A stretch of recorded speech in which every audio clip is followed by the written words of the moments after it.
And the price of food keeps going up. We just can't afford this trip with one. But if we just save on food for a few weeks, it'll work out. We can eat crackers and linglings for a while. It'll be okay. What about Adrian though? We just can't have her eat frozen food. It's not healthy. It'll only be for the rest of this month.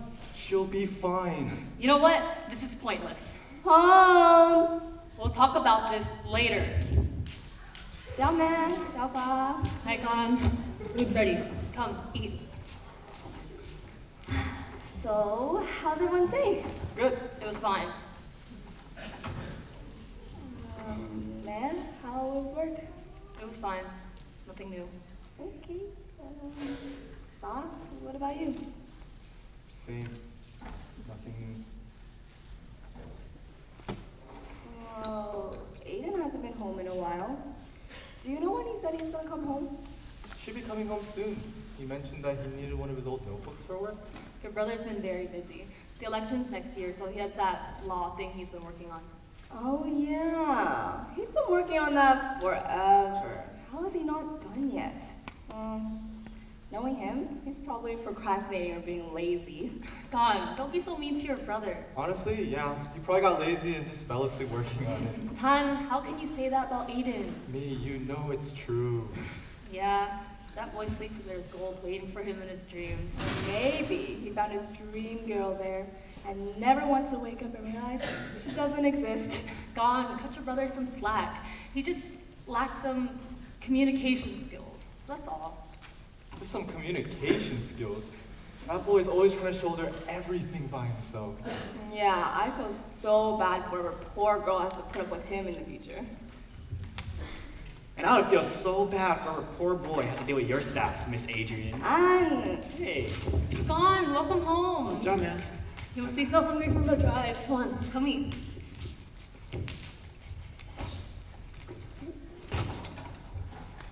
You got so skinny. Eat more, eat more.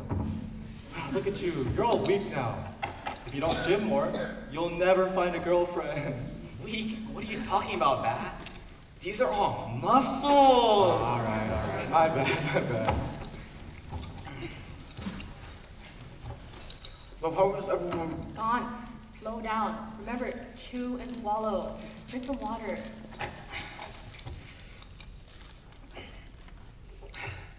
Sorry, just too used to rushing for everything now. How's everyone been? Well, man, I went to the nail salon the other day. Chumiki and Kohan seem to be doing well. But Bao and mine, those two never change. They never stop bickering. Honestly, I don't know how they're still friends. Well, that's pretty good, I guess. You know, since I'm in town, I should probably visit Asher and Michelle. I haven't really seen them that much since I graduated.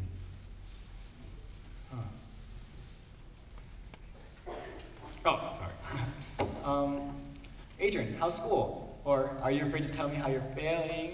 What? So rude. I'm only struggling in some of my AP classes. Plus, I'm gonna graduate soon. Oh, school took us to UCSB the other day. I think I saw the cheese club tabling. I asked around, but no one knows who you are. You're too old, and... I'd be surprised if anyone remembers me. I graduated so long ago. I think Alex is the president now. I remember when she was just a naive freshman. They grew up so fast. Oh, Bat, how's work? You know, same old. Business has been slowing down, but the boss works us just as hard. A little pay. Yeah, with such little pay, you might as well quit, Tan. Quit? But then, how would we be able to afford our luxurious vacation with a wine? Tan, I told you, we're not going. We can't pay for it. Why do you always have the final say in what we can and cannot afford? Like I said, we can just eat. No, we're not having the kids eat Ling Ling dumplings every night. Wait, but I like Lingley's. Don, don't butt in. This is between your father and I. Man, this is the first time I've been home in a long time. And you two are already arguing? It's nothing. Don't worry about it.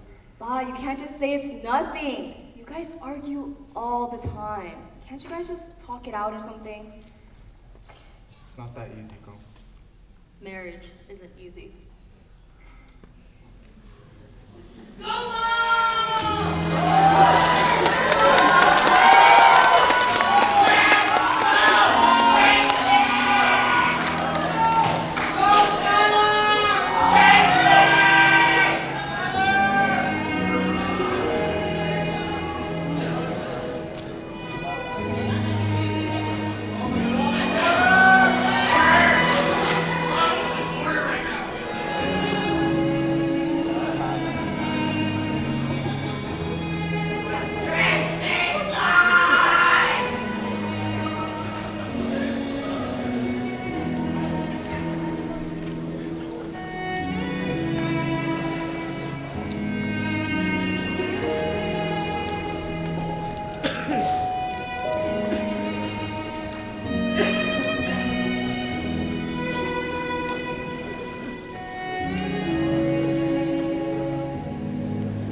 When you try your best, but you don't succeed. When you get what you want, but not what you need. When you feel so tired, but you can't sleep. Stuck in reverse.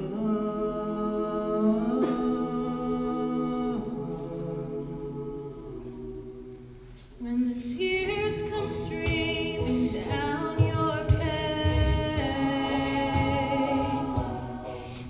when you lose something you can't replace,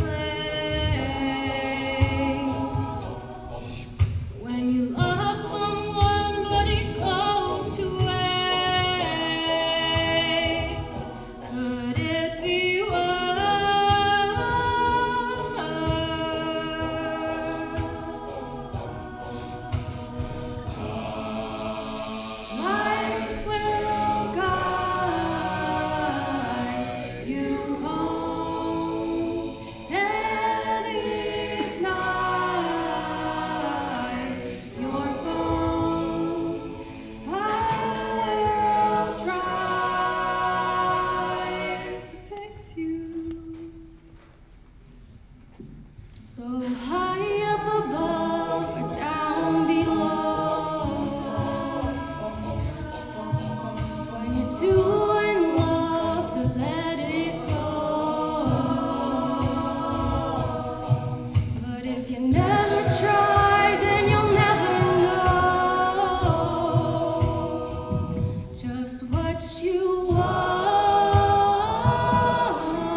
When I was 5 years old, I saw an unfathomable, heart-sinking fear in my father's eyes.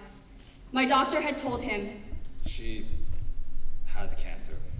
Now, as you can see, the story doesn't end with my funeral, but at the time, my father's body was trembling as he imagined having to bury his own child. He held me, and he promised me that he would never leave me, no matter how long we had to stay in this temporary hospital home. He promised. Eventually, I did recover, and now I'm even often asked, Were you scared of dying?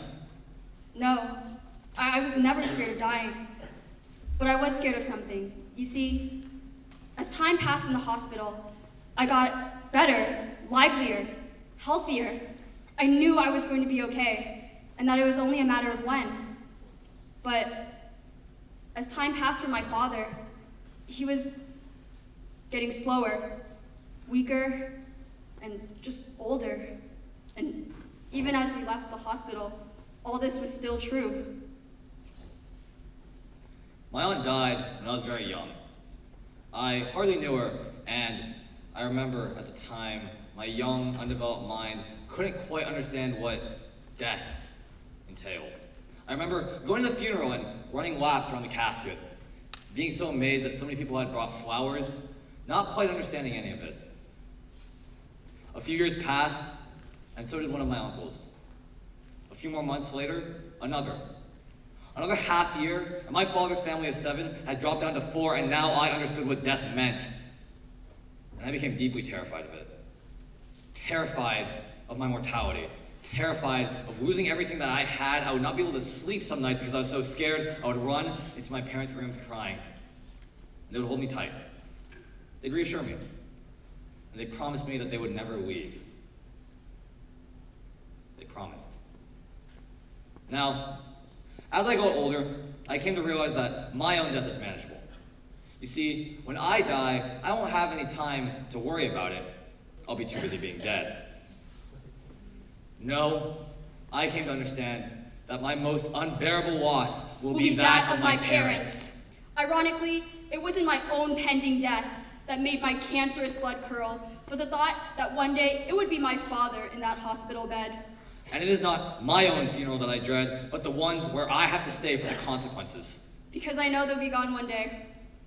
It's just a matter of when. What scares me the most, what keeps me up in my sleepless nights, what haunts me in the worst of my nightmares, is losing you. You have never left me in all my trying times. Even when I felt like I wanted to leave you. So what am I going to do when you do leave? Not through a door. Not through a phone call. But a hole in the ground. 6 feet across, 3 on the sides. Holes in my heart. Holes in my life. One of all the things left unsaid. What am I going to do when you do leave?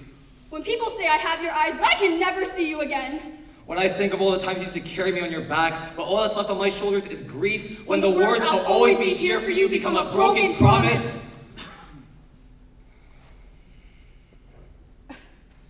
The only thing that was by my side more than you in that hospital was an IV.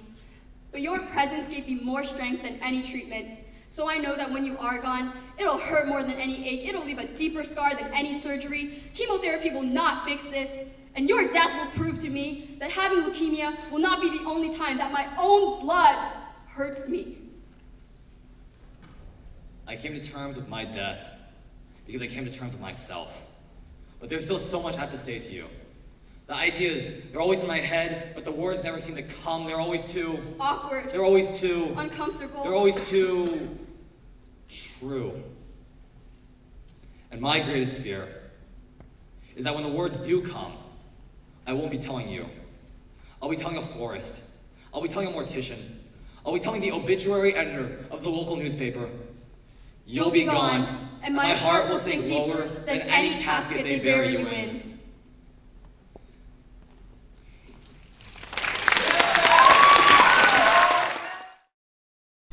Oh my gosh.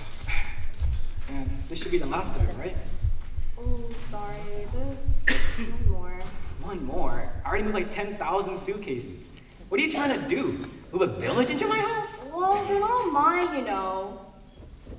I have to get some of Marin Bass stuff, too. Hey. I know those things weren't important to our aunts and uncles. but I just couldn't watch them throw it all away. I just didn't have that. Things were important. But I'm fine, don't worry. I know. I couldn't bear watching them throw away all those things either. And the way they were talking about how to split the house, they didn't even have the decency to wait until after the ceremony. But, hey, if you need anybody to talk to, I'm here for you, okay? I'm your brother. I'll be there whenever you need me to. Okay, thanks, Anne. Alright, how about you sort out through this stuff, and I'll get the last one, okay?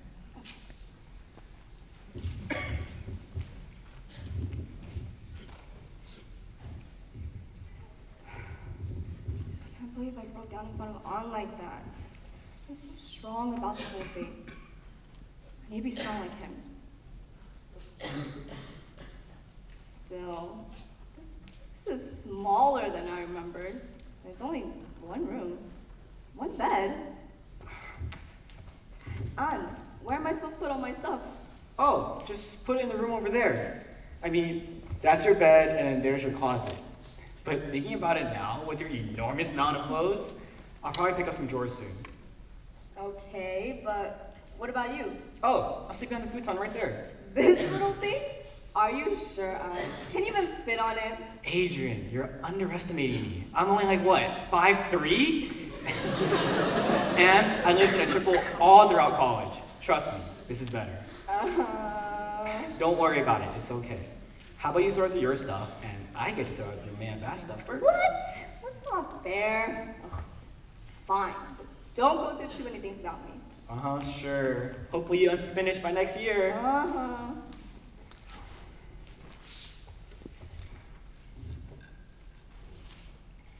Amen. Bob, I miss you guys so much.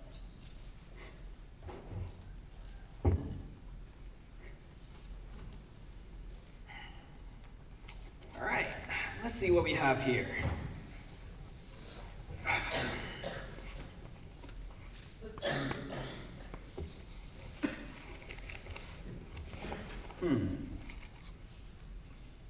Hey, an old poem I wrote for Maya back in elementary school. I didn't know she kept this.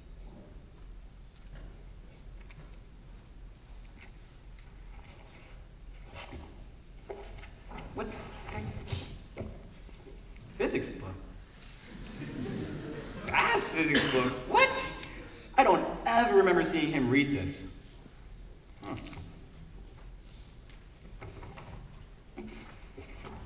Wait, what are these?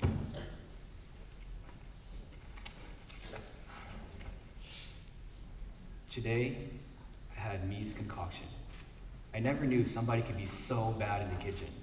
I mean, who mixes milk mom, soy sauce, sugarcane juice, and rice?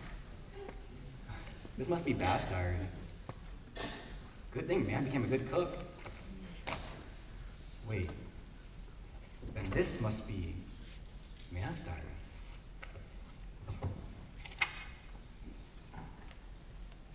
Dear Diary, tonight I met the love of my life.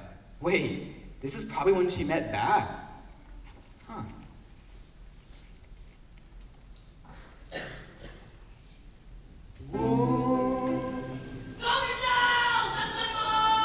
Dear Diary, tonight I met the love of my life.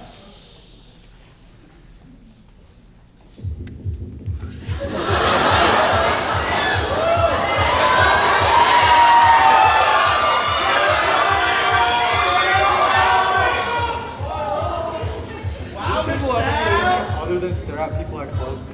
Probably not. Only here to with cute people. Cute people? What cute people? It's like they're all hiding. Wow. Can we go home? Ton, we've only been here for 10 minutes. Plus, how are you gonna win over me if you're so boring all the time? Hey, keep it down, man. I don't want me to know. Also, I don't need a girl in my life. But you sure does look great. Did you guys say something? I said you could lose some weight. Wow, so honest. You're such such a good friend. Good boy. What? Wait, I think there's a guy eyeing you. You're kidding. I'm serious. If you turn around, there's a guy in a button-up that keeps looking at you. He's towards the right middle. He's a cutie. He totally seems like your type. A cutie?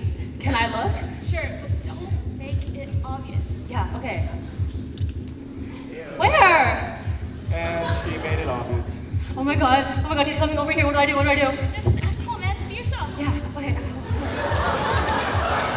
I bet he's a tool. He's gonna point out how foolish you are sitting in this corner. So, is there a way I can find all the cool people that just come to the club and watch everyone else? Called it. Yeah? Great. I've been looking for you guys all night. This party sucks. So, you guys come here often? We're just, hanging out. You guys all students? Yeah, we're students, we know things. We're educated. And yourself? Alright, man, let's make conversation. Dang. My name's Min. I'm a writer for the Saigon paper. Oh, me too. You write for the paper? Oh, no, that's the one that, not yet. I'm still a student in school. Oh boy, a writer, huh? Well, I'm studying physics. You wanna know some fun facts? This again. Well, boys and girls, fasten your seatbelts and get ready for the ride of your lifetime. Let me tell you why ice floats. I absolutely hate writing. Don't you, Ton? I would never, ever want to be in a conversation that involves the word writing ever. Well, Your friends are, funny. Yeah, I'm sorry about that. It's okay. They seem nice. Come here often? A good amount of times, yeah. It's a good way to let loose when we're not studying. People watching in the corner is letting loose. Or, I guess you have a point, but it is kind of nice to just sit back and watch people. They can be so strange sometimes. See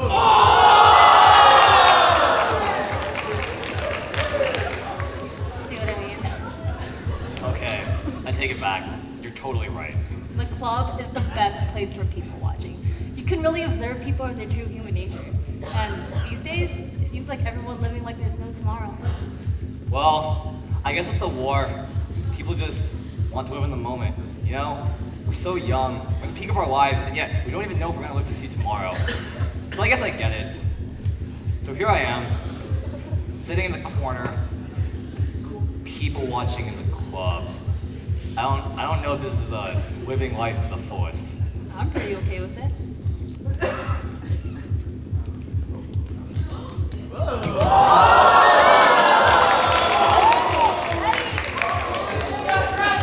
Actually, I think I'd rather be eating right now.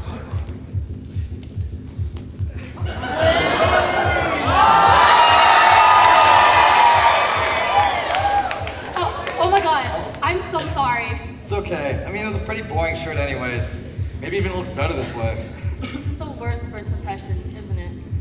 Nah. On the outside, I might seem like this cool, collected youth, but on the inside, I'm this nervous little boy, and that little boy is quickly falling apart. Hey, clothes make you nervous? Clothes make me nervous too. It's make a pretty good match. All right, hey there, party people of Saigon. It's party turned up. Gonna get some noise. All right, we're gonna play a special song for y'all. So get up, let's dance. Hey, those dweebs, get off the bus, get off the couch, let's dance. Did you just call us dweebs? Yeah, Quan. Let's go, DJ Quan. Wanna dance? Do I have a choice? I mean, I don't want to be a dweeb. All right, we're gonna dance the communism off. We're gonna dance everything off.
now, we're starving. No. We've already had too much tea. You two go eat. Oh, time. Wait, but eating sounds so good right now. What was that? Did you say baby sounds so good right now? I think so too. You're so wise sometimes. See you guys later.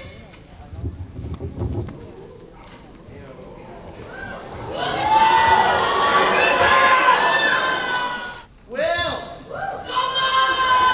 What do you want to eat? What about this place? Looks pretty good. Sure.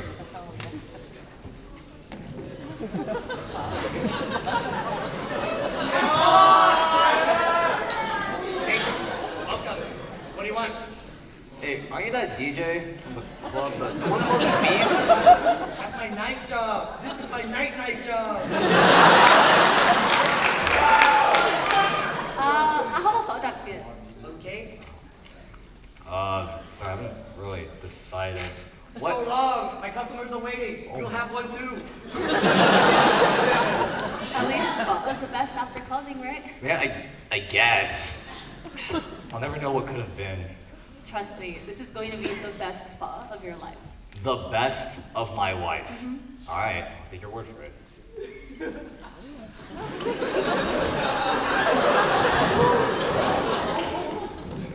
Looks like someone's having a good time tonight.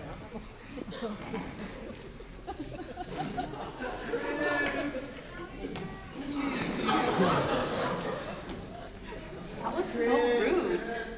Well, I guess with the war, money's just getting tight. You spare any change? My brother's really sick. Yeah. Thank you. That was Bye, nice of you. Chris. You remind me of a friend of mine. Oh, do you see him around often? He actually died in the war a couple of years ago. Oh, I'm so sorry to hear about that. I mean, it's okay. I know he's in a better place. It's just, I just hate this stupid war. That's why I want to write. I feel like it's the best way that I can make a change, you know? This war makes the Vietnamese people so powerless. All we can do is sit tight, pray for the best. I feel like writing is the only way to change that. But, sorry, enough about that. Why do you want to write? I'm not really sure. For similar reasons, I guess. I just want to make a difference in someone's life. Maybe write a book one day. Một phở đặc biệt. Hey, I ordered one too. Did you? Trời ơi, so demanding. Let me ask the kitchen.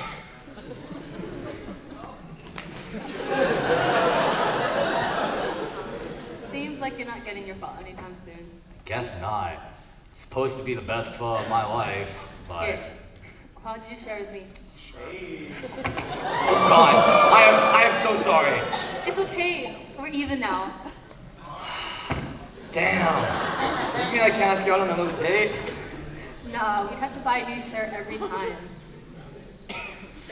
Well then, guess I gotta go. No, wait, no, I'm kidding. Help me finish this. Dude, I can't stay. I'm not gonna stay here and humiliate myself. You won't even go on another date with me. No, okay. I'll go on another date with you. Alright, I'd be happy to. Một phở đặc biệt. Are you serious?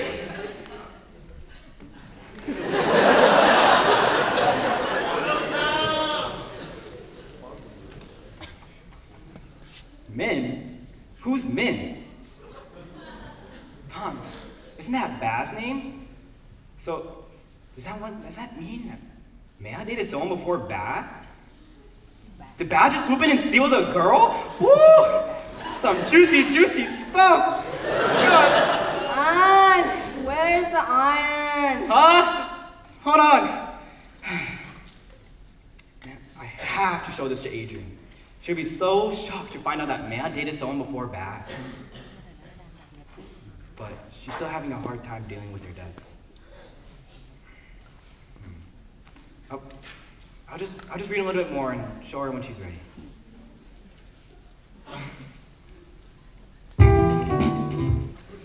Ugh, I hate school so much. I just need it to end already. Come on, Adrian, don't be like that. It can't be that. You're only learning what? Chemistry? Hey, I remember you struggling with AP chemistry back in the day too. Okay, it may not have been my best subject, but... Hey, come on, get up. Get up! Come on, help me set up the table. I'm cooking for you tonight. What? You're cooking for me? I've never seen you cook before. Should I start planning my will? Hey, so rude, okay? I managed to live on my own for the past 6 years somehow. Come on, I probably picked up a few cooking skills here and there. If you say so, at least we're finally not eating produce pizza for the 3rd day in a row. And don't even get me started on how many ling-ling dumplings we've been eating this past month. Hey, ling-lings are amazing. Ling-lings are life. I literally can't imagine where I'd be without them. Oh, I'm so sorry, Green Ling-lings. I'll be more respectful next time. Yeah, thought so. What are you making anyways? You know, my specialty. Don't worry. It's a Vietnamese dish that I learned from Maya. Oh, my Vietnamese food. I missed it so much. Finally, something good besides the tasteless microwave food you've been forcing me to eat this past month. Hey, you know I have work to do. And I can't be like Manda and always have food ready for you to eat. I know. I was just teasing you, on. Don't worry. It's just, I still can't believe they're gone. Wait, Adrian, are you okay? Yeah, I'm okay. I just need a minute. Wait, Adrian!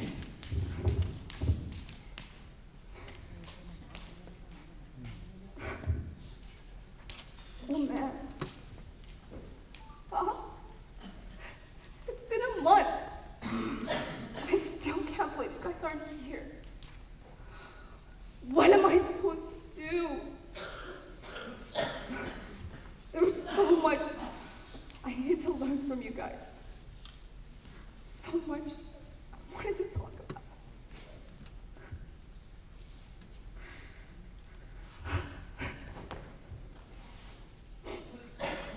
The worst thing is, my last real memory of you guys is you guys having an argument. I don't even remember what it's about. I just shut the door and let it happen. And that's my last real memory of you guys. Adrian, are you okay in there? Adrian, open up! Yeah, okay, I'm sorry. Are you sure? Yeah, don't worry. Wait, do you smell something burning? Oh no, the food!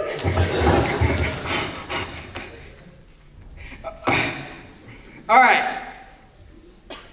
You know, everything's okay. I meant to give it that smoky, natural food. You say so.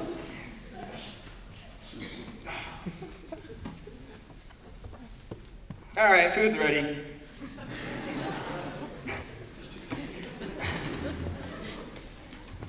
Here you go, madame.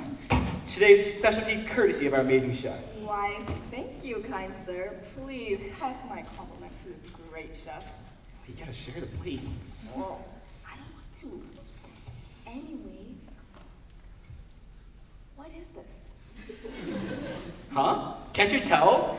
It's obviously gumdam. Gumdam? Gumdam? It's literally called broken rice. There's no rice in this dish. Well, I know. It's just that our rice cooker broke recently, but it's good. You know, don't worry about it. You know, these spaghetti noodles,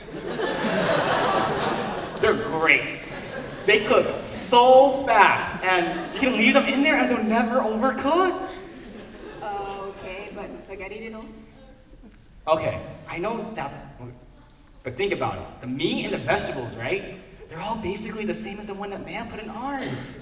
Yeah, but gumdam's more than just the meat and vegetables. It's the grilled meat, the vegetables, the meatloaf, and the broken rice.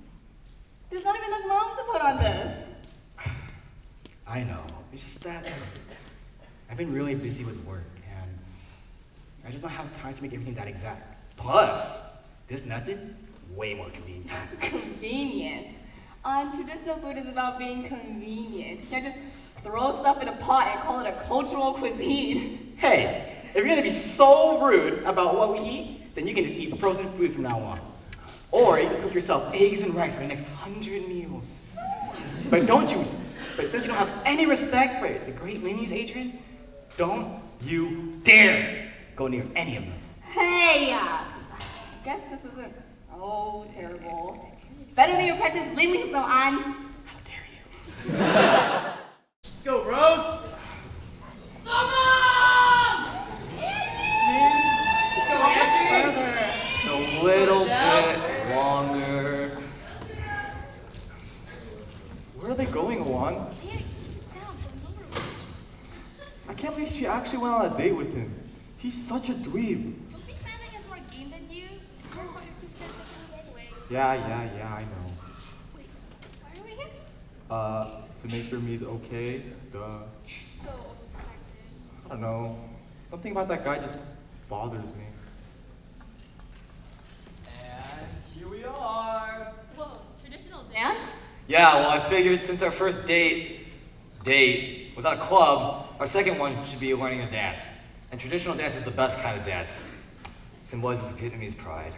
You take her dancing with a bunch of dweebs? Lame. I bet he sucks at dancing. Me too. If you think you're so good at dancing, then get out there and show it. Bro, Sam won't. You won't. Bet. Ben? Bye.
It's been a busy few days.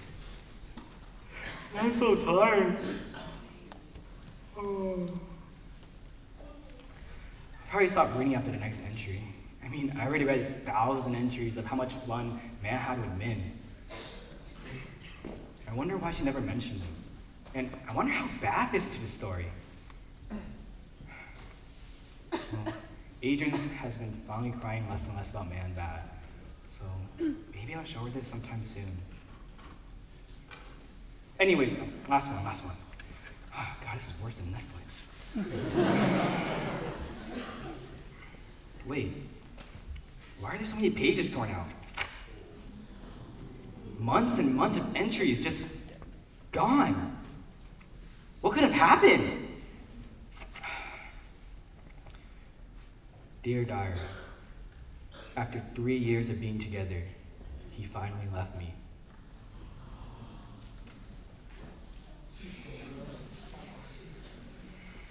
I'm so glad you could have dinner tonight. You've been so busy these days. Work is busy these days. A lot to write on. Are you still writing those articles? Yes, I am. They say Saigon is going to fall soon. I know.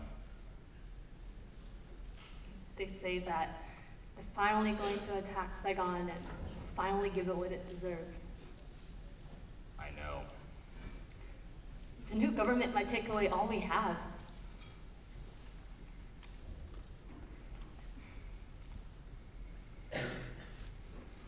Are you sure you don't want to try to leave? We've already talked about this. I'm not going to leave. You're a powerful writer for the Saigon newspaper. You're a big figure in the anti-communist movement. If the North takes over, they might be out to get you. Those dogs won't be able to do anything to me. You don't know that. I do. And even if they could, I would die fighting. I'm gonna fight communism for as long as I live. Min, I know we've already talked about this, but are you sure you don't want to try to go to America? Exactly. We have already talked about this, haven't we? So you know what my answer is. It's no. Well, what about the baby? Don't you want him to live a better life? One that's free?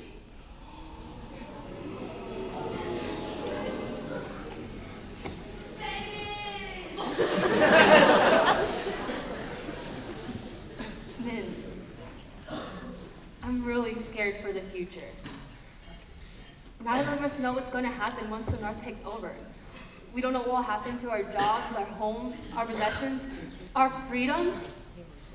Life as we know it is going to change forever. And as if we couldn't get more unlucky, we're about to have a child. Do you really want them to be born into a world like this? We'll just stay in Saigon. The Southern government will be able to figure it out. They'll push out the North. Min, we've been waiting. We've all been waiting. But nothing is getting better here. Can't you just accept the fact that the Southern government is going to fall? So what? You're siding with the communists now? No, I never said that. And whose side are you on? No one's side. I'm on no one's side. I just want the war to finally be over and for us to finally live in peace.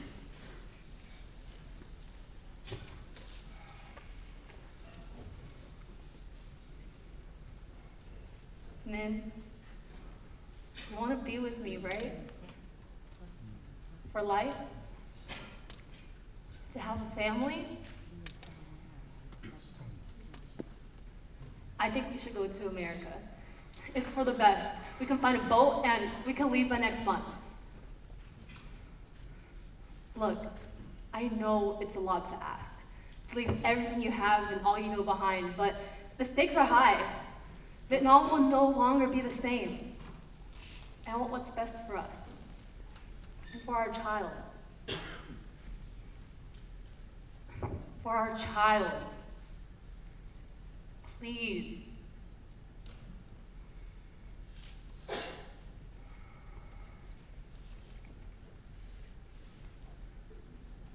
I can't.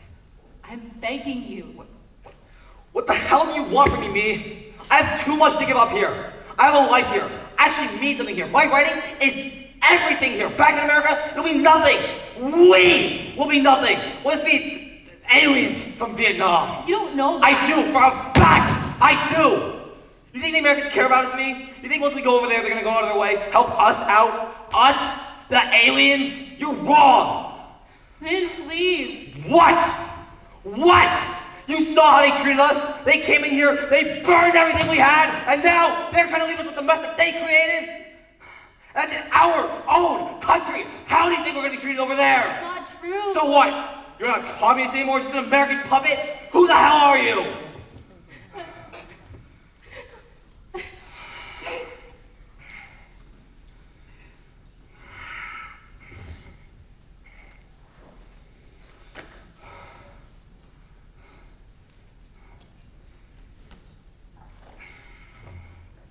I'm sorry. This war has got me really stressed out. Hey, I love you. You know that, right? You're the love of my life. I know. I love you too. I love you more than anything else in the world, okay, me? Then show it. Be with me. Come to America.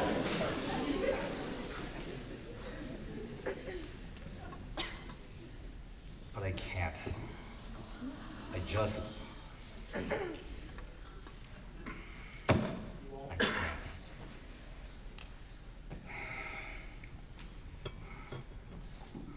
Min, what are you doing? Where's my stuff?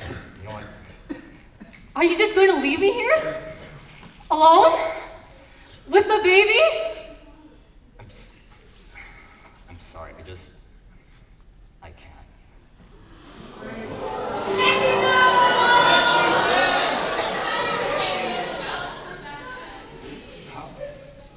How can this be? Baz's not my father? Min is?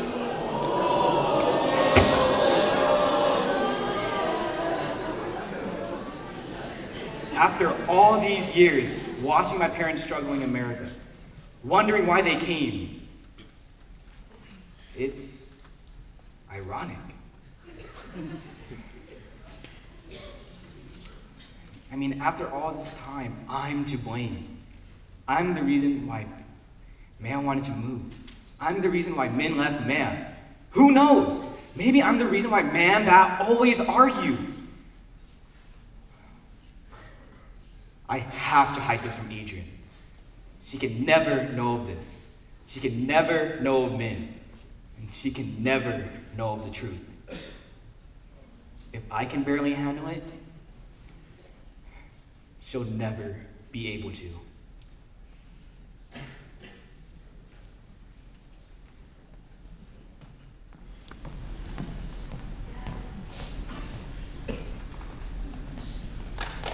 Let's go, Sheila.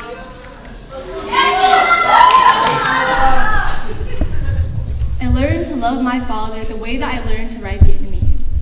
Vietnamese is a Latin-based writing system. It uses the English alphabet, and it seems so simple, like it should be common sense. But I still had trouble deciding between spelling things with a CH or T, with a hoi or nga, and I have to sound up my words, like how saying I love you was foreign on my tongue. My father is a proud man. As early as I can remember, he makes sure that I'm aware of the Vietnamese history that he's so proud of. He teaches me how to listen, tests me to make sure I remember what he tells me. For example, the Chinese colonized Vietnam for 1,000 years, in which they tried their best to erase our culture. For 1,000 years, Vietnamese was only spoken in hushed whispers. Our histories only passed on verbally. We were told that our histories were only secondary. In this lesson, he tells me that he's teaching me resilience and reminds me, you have to listen. I don't tell him that it sounds more familiar than it should, that it makes me wonder if this feeling of helplessness is embedded in my blood, that I've never felt anything but secondary around him. He teaches me how to train my tongue like a wild beast not to speak back, how to listen without questioning, and I can't help but feel like my body and my lips are not my own. Maybe that's the colonized blood in me speaking.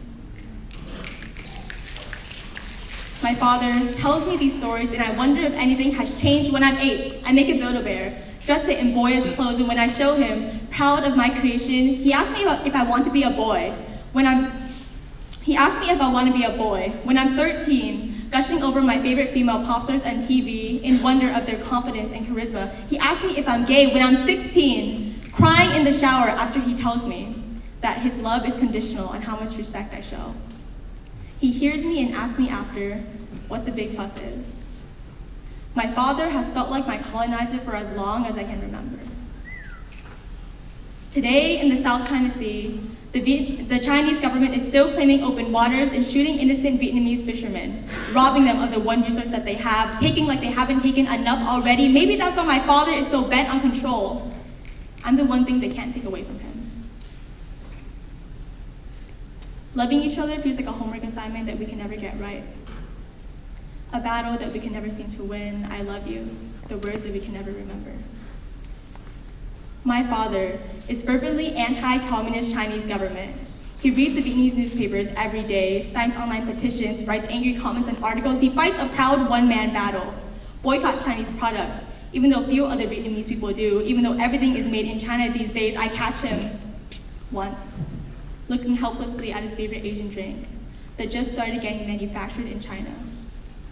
I watch him desperately try to teach my 13-year-old sister Vietnamese, try to train her tongue to pronounce the words that they've forgotten forever how to.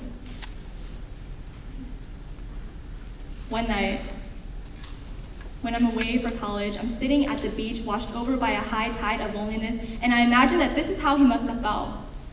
Alone on a fishing boat, surrounded by a black sea and twinkling stars, praying that he could make it to a refugee camp, not knowing that he would only continue to lose more of what he loved.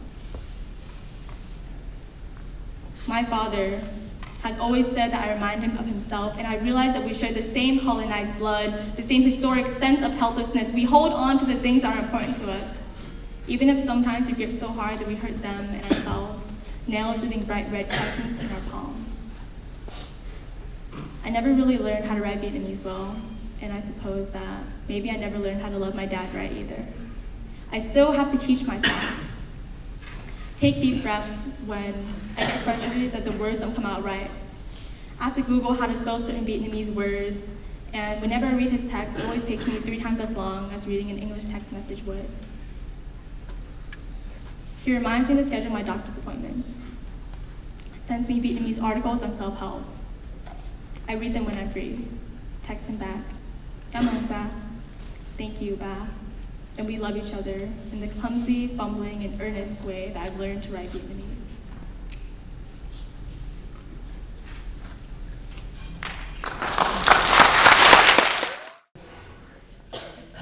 Han's been really distant lately. Just comes home and immediately goes to bed. Even when I try to talk to him, he just brushes me off.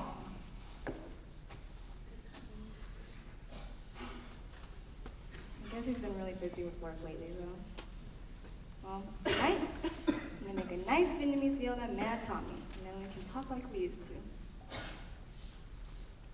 Still, I never knew prepping took this long.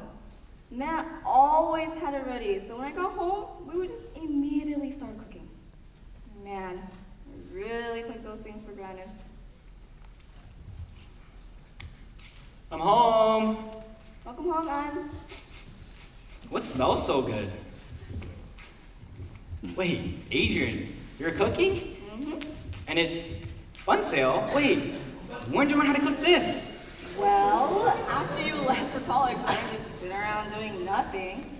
For the past 7 years, I helped Matt cook whenever I got the chance to. I may not know how to make everything as well as she did, but I did pick up some cooking skills here and there. Cool. Anyways, I'm almost done, so can you prep the table? Oh, Adrian, so these are my coworkers. So this is Maximilian of Northshire III, and this is Ted. I've been working with them about a year or 2 now. Oh, guys, this is my little sister, Adrian. Hi, Adrian. What's up? Just call me Max. Aiden likes being a douche, and calling me by my legal name. Dude, Maximum Norshire III is a great name. It really isn't. Nice to meet you, Adrian. It's nice to finally meet Aiden's younger sister. He never seems to stop talking about you at work. Well, hopefully all good things, right? Can you guys take off your shoes? Oh yeah, sorry, I totally forgot about that. It's okay. Ugh, such a hassle. I almost forgot about this archaic custom. You know what? I told my parents to keep our shoes on indoors, and you know what? It's so much better. You should try it. If you want to clean up after yourself, go ahead. It was a joke, man. Anyways, sit down. Food's almost ready. Right. Aiden, I didn't know you were bringing home people tonight, and what's with Max? He's so rude. Oh, didn't I tell you? These aren't my closest coworkers, so they usually come over every once in a while.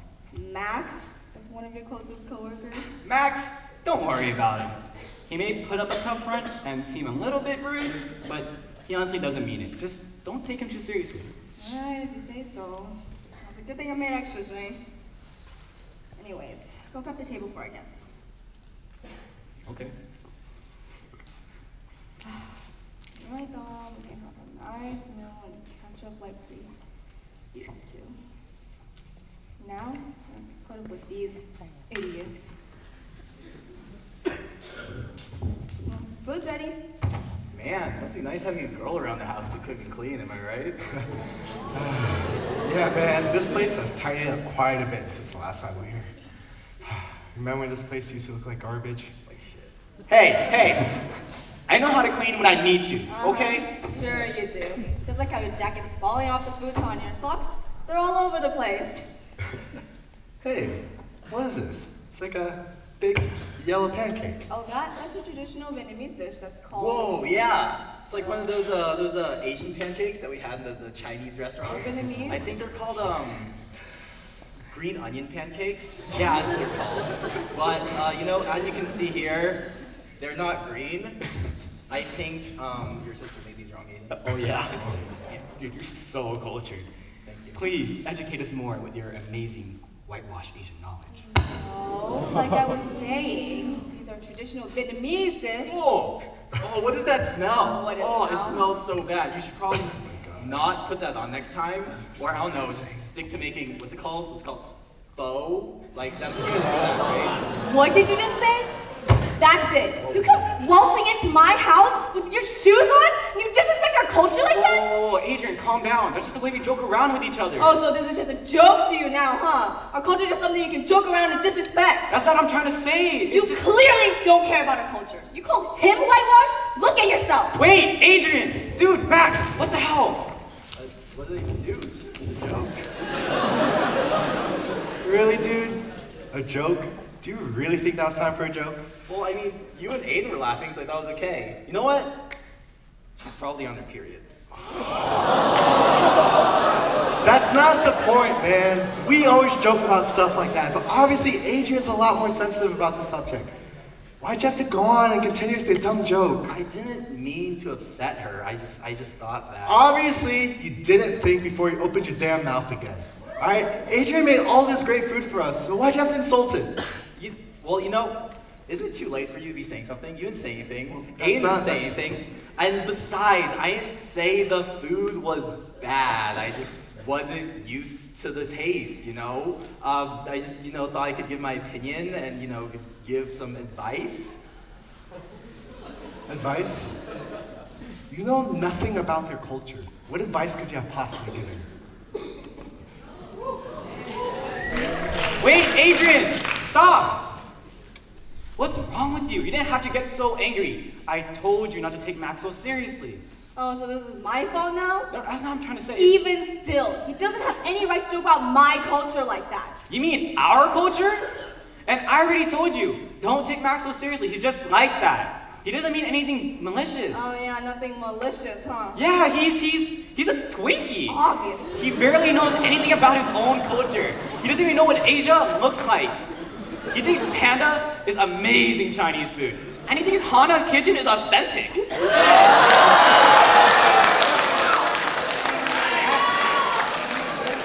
And it just became like a running joke between us, you know? Whenever we interact with something even remotely close to being Asian, he pretends to know so much, while Ted and I, we just laugh at him for it. Culture and tradition are not things to be taken so lightly. They're the only thing we have left that connects us to our ancestors, to our parents. Yeah, well... And if you could joke about the last link to our parents, it just shows how little you care. What? How can you even accuse me of something like that? Recently, you never seem to want to talk to me about them. Actually, you never seem to want to talk to me about anything. That is not true! I tried talking to you about many things, like the Oh, yeah, really? Like what? You know, you never stop and think about the things other people do for you. Have you thought about the sacrifices I've had to make?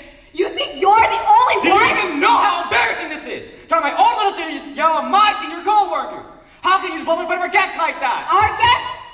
Don't you mean your guests?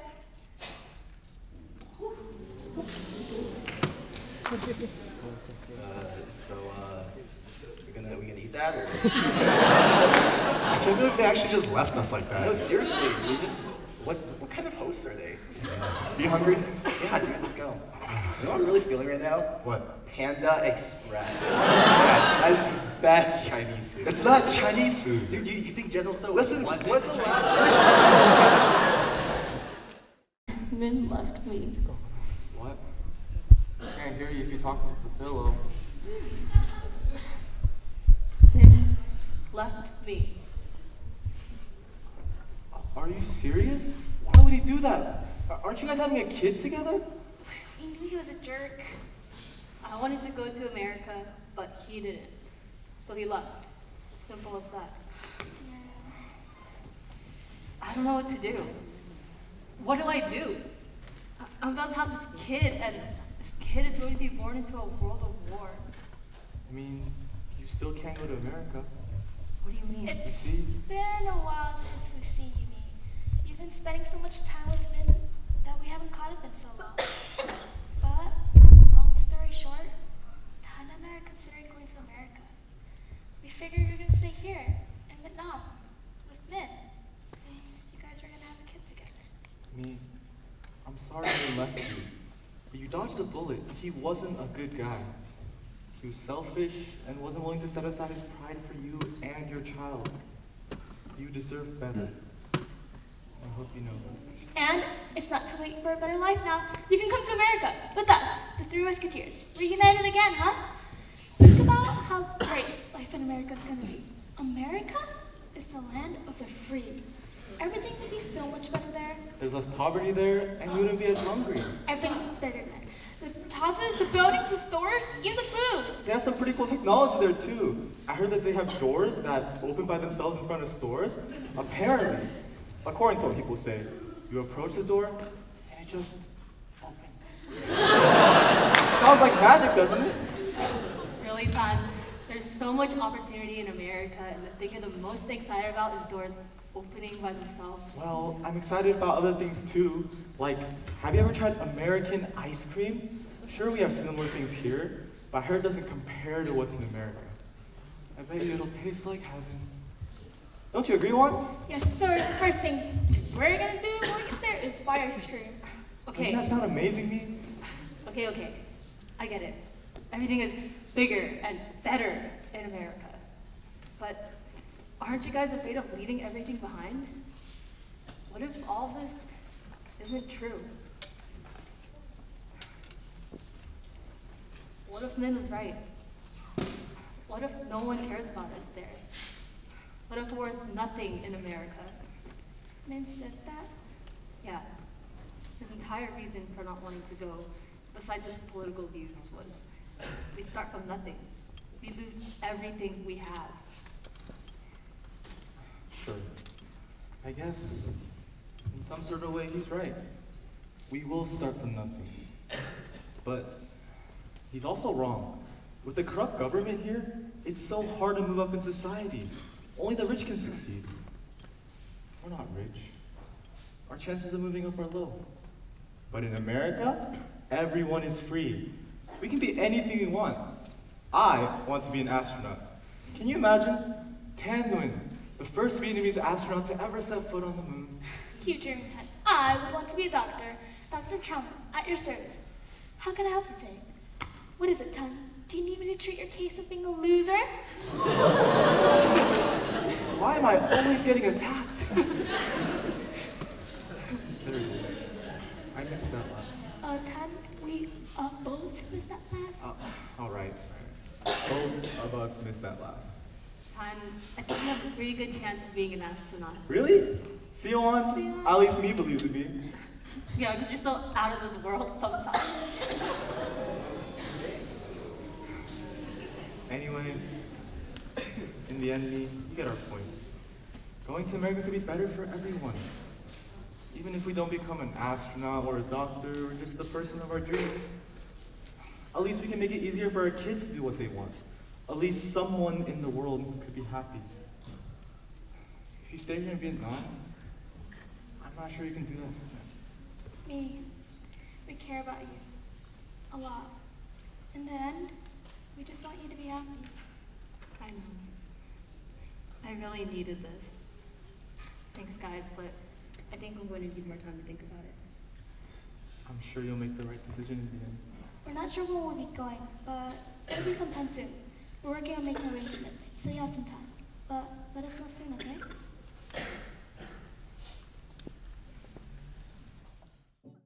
Me, wake up! Remember what I asked you about? About going to America? You have to decide now. There's a big rumor that Saigon is gonna fall tomorrow. All the boats that I know are leaving tonight. What, tonight? Yes, tonight. It's now or never. Life as we know it in Vietnam is going to change forever. Are you with me or not? Yeah, I'm with you. Okay. Juan is outside finishing preparations.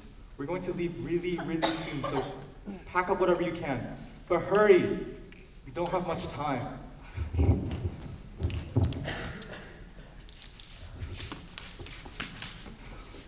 How do I pack up my life out of nowhere? So many things I don't want to leave behind. So many memories. We need to leave soon. Okay. I think they'll be here any minute.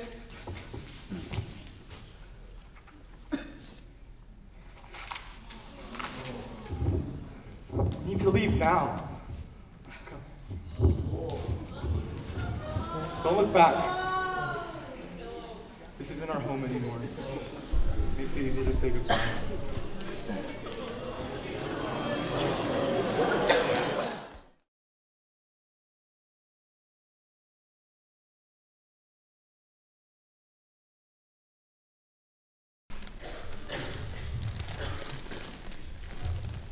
Thanks for coming with me, Tan.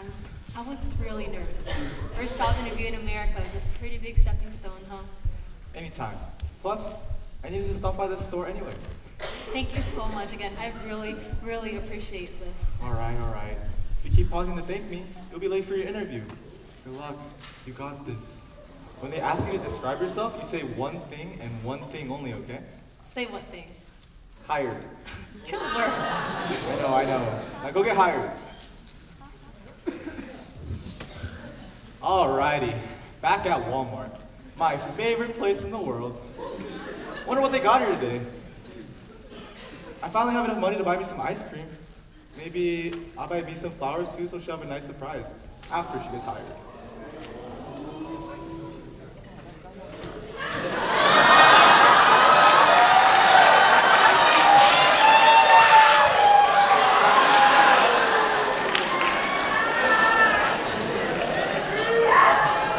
I'll never get tired of that.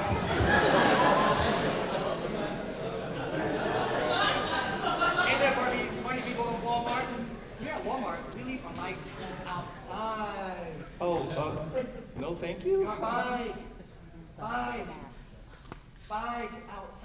Oh, leave outside. Okay, thank you, sir. You're welcome. I'm not really sure what he meant, but I'm assuming I'm not allowed to bring my bike inside? But where do I leave it?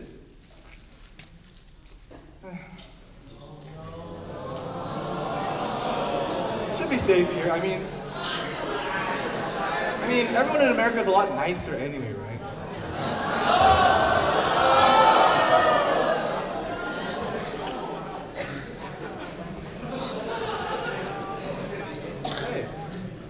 I wonder what they got on American TV.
Already got one, roll it in my left hand. Yeah, my mind tighter than the headband. And my lungs got, and my sweat glands. This shit I'm on better than the next strand. The next strand, better than the next strand. She head down, booty popping in the handstand. I shine bright, I give your girl a slight tan. I make that whistle like the Old Spice man. I don't even understand why she'd ever want a man. If she ever throw it, I catch it like a quarterback. Like a quarterback, that's an interception. You think I give a, that's a misconception. Chop one, chop two, chop that down, down, chop that down, chop that down. All I want you to do is just drop that down, drop that down. I look back at it.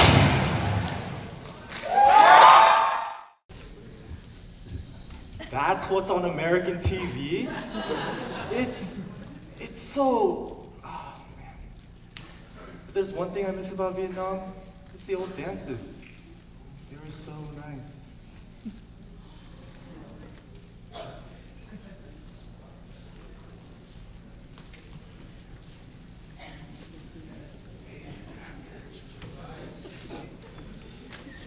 Time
This chocolate ice cream is everything I dreamt of. I can't wait to try it. And how he likes the flowers I got her. Wait. Where's my bike? It's gone? But how? Did someone actually steal it? I just got that bike yesterday. Congrats on getting hired. Thanks, but I didn't get it. I'm sorry about that. What happened? They didn't even really interview me. Once the poor English came out of my mouth, they just looked at each other, rolled their eyes, and ended the interview. Thank you for your time, they said, or something. They won't ever understand. English is so hard. Everything sounds the same. I'm sorry. Maybe next time then. At least you've gotten interviews. I haven't heard back from anyone yet. You'll get one eventually. The hiring agency will help you out. Maybe you can even be a writer one day? Yeah, maybe, but maybe only in my dreams. Anyway, thanks for the flowers, hon. They're so beautiful. Getting rejected from the job doesn't feel so bad after getting these.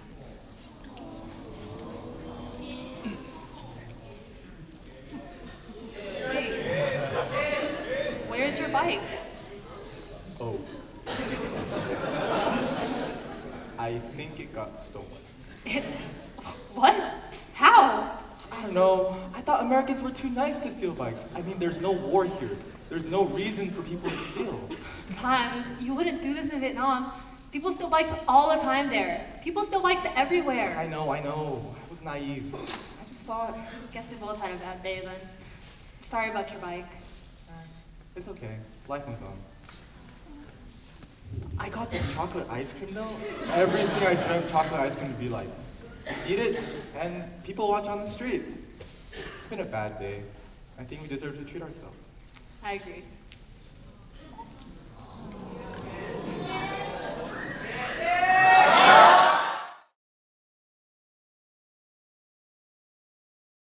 He's better than hers. I didn't speak English at home, not like she did. Yet she has the audacity to say something like, "They're not our guests, they're your guests." Like, who does she think she is?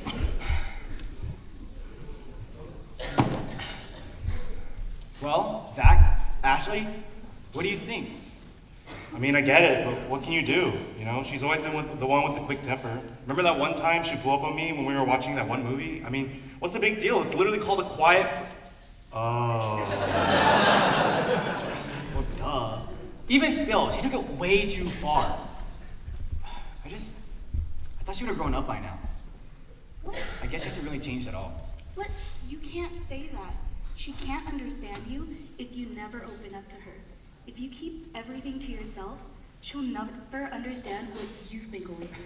Yeah, but what am I supposed to say? Hey, I know you just blew up on me for disrespecting our parents' culture and everything, but guess what? That isn't actually my dad. It's some random guy named Min that man loved. Not bad when we thought of her whole lives.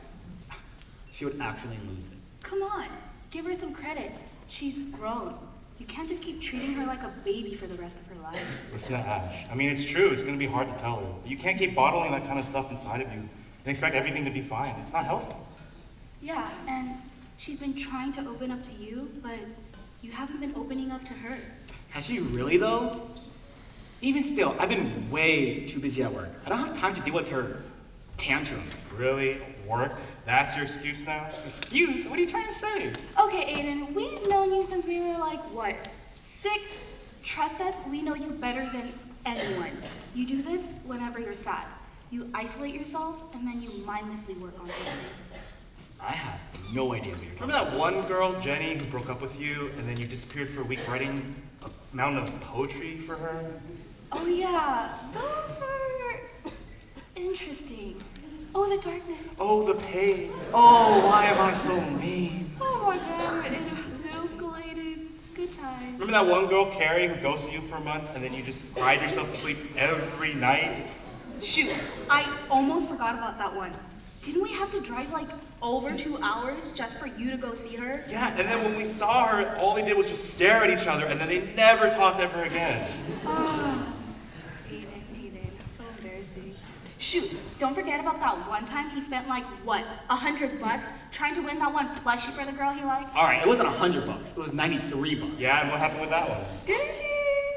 Have a boyfriend I didn't know about? Yeah, and don't forget about the girl you asked the prom. Okay, you guys made your point. Gosh, I have way too many embarrassing stories. Dude, those aren't even the worst. Remember that one time you called us saying you had that one girlfriend? Even though we all warned you not to date her? That it wasn't gonna end up well? That it was a mistake? And what happened with that one? All right, I remember. Man, you guys never let me live any of those down. Especially the 1 hour relationship. Jesus, such a rough time. It's not like that was your first girlfriend or anything. Hey, I know you guys make it seem easy, but relationships are hard, okay? Yeah, but you never really learned from those, did you? No, guess I didn't. Even though I embarrassed myself over and over again, it was a simpler time, a more carefree time. Yeah, but back to the topic on hand. Aiden, you need to open up more to Adrian. You can't just keep treating her like a kid anymore. Yeah, but it's just... Thanks, babe. Anyways, like I was saying, Adrian, she's 18 now, and you have to stop cutting her out. She's grown, and you have to understand that she does that. I know that. I know I should tell her. It's just that she'll always be my younger sister. I can't just burden her with information that even I can barely handle. Yeah, but didn't you say that as her brother, you'd always be there for her whenever she needed someone? I mean, it doesn't just work one way. She's there for you, too. Yeah, but I'm her older brother. I have to be the rock that won't move, no matter how strong the current is. We can't both just be pebbles that are just thrown around by the current. Yes, but over time, even rocks will be chipped away until nothing but a pebble remains.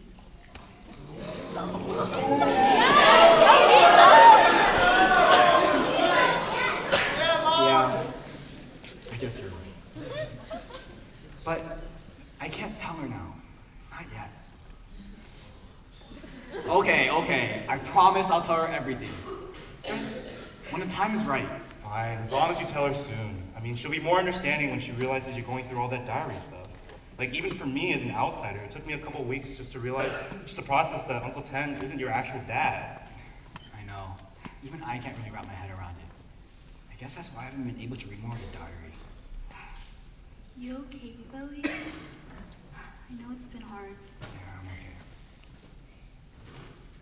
Well, honestly speaking, I'm not that okay. It's just that I have so many questions to ask, but no one to answer them. I don't know, just so much has happened. Losing them, taking care of Adrian, work, and now learning about my parents' hidden history. And with Adrian being so difficult, it's definitely not helping.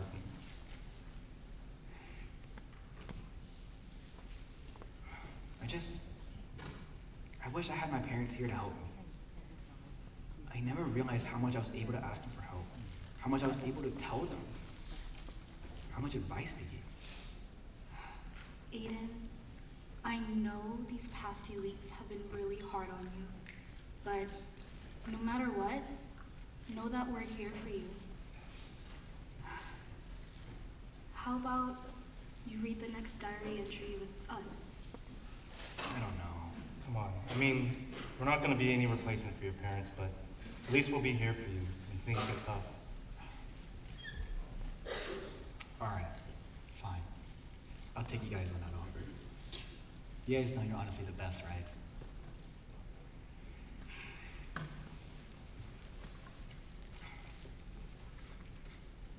Dear Diary.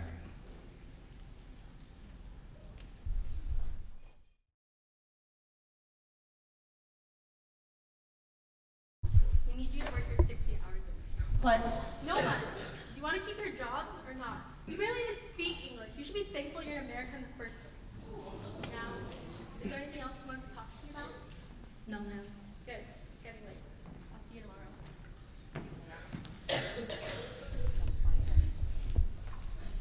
Can you look? No. Same old, same big boss being rude to us Vietnamese workers just because we're not as American as them. Guess I'm not surprised. None of us had any luck getting better jobs conditions lately. Do you think we'll ever find jobs that we actually like and are proud to be working? You know, I'm not really sure. It's a lot harder to make money here than I expected.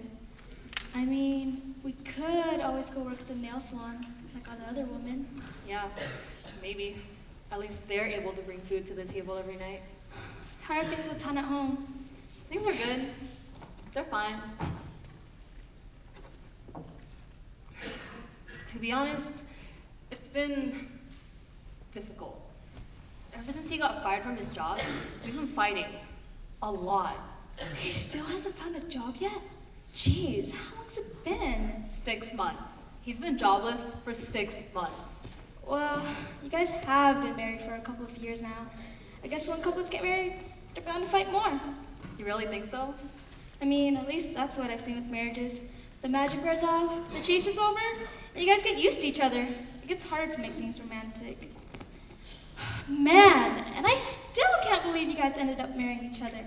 The three of us were friends for ages. Ever since high school, it was always Tan, hopelessly chasing after you. You not noticing. How do you do it? I guess things are just different with us after we moved to America. What changed? You know, I'm not really sure. He was always really good to me. But lately, it's just been so difficult.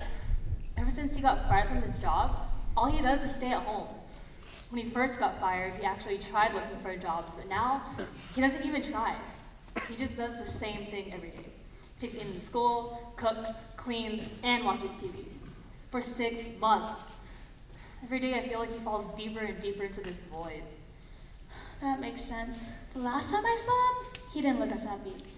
At least, not as happy as he was when we first came to America. How long ago was that? 5 years? 5 years? Man, it feels like we moved here just yesterday. Yeah, I can't believe how fast time went by. We were so hopeful. So young. Hey, can I ask you a weird question? What is it? Do you ever think about what it would have been like if we hadn't left for America? If we stayed in Vietnam? No, not really. Or not until recently, at least. Things would have been completely different. I could have become a writer, maybe. And as much as I hate to admit it, Min and I still could have been together. Wait, but anyways, why? Do you think about that a lot? All the time. I don't think a single day goes by where I don't think about it. So much has happened since we've moved here. We're full-blown adults now. You even have your own family, with a ton of all people. Things are completely different, aren't they? It's like we've moved to a different world. Guess we are pretty different now. Older, more jaded. It's 1 a.m. You should get going soon. Tan's gonna be worried about you. I know. I'll see you tomorrow.